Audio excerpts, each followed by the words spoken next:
শুভ সকাল সবাইকে। আমি ত্রিপুরা থেকে সম্পাদ নিয়ে আসলাম ছোট্ট একটা মিনি ব্লগ। এদিকে এক সাইডে বসিয়েছি, এক সাইডে চিড়া পাচ্ছি, আর চিড়ার মধ্যে আমি কাঁচা লঙ্কা আদাটা দিয়েছি। আর চিড়ার মধ্যে কাঁচা লঙ্কা আদাটা দিয়ে খেতে কিন্তু আমার খুব ভালো লাগে।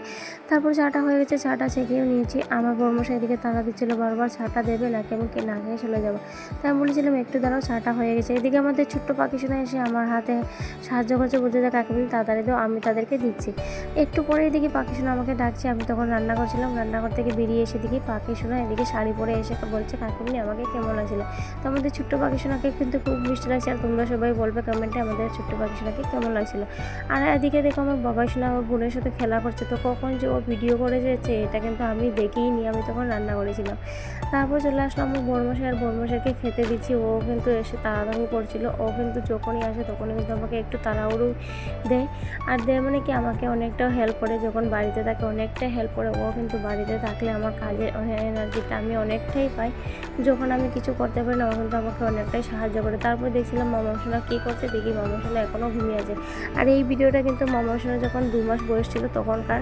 তো আমি ভিডিও ডিলিট করতে গিয়ে দেখি ভিডিওটা রয়ে গেছে, তোমাদের সাথে শেয়ার করা হয়নি। তো ভাবলাম তোমাদের সাথে শেয়ার করে নিই।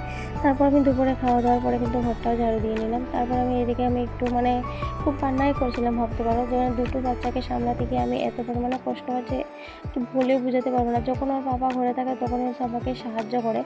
আর কী বলবো, এত পরিমাণে কষ্ট হয় যে সারা দিনের মধ্যে আমি একটুকু নিজের জন্য তো সময় পাই না।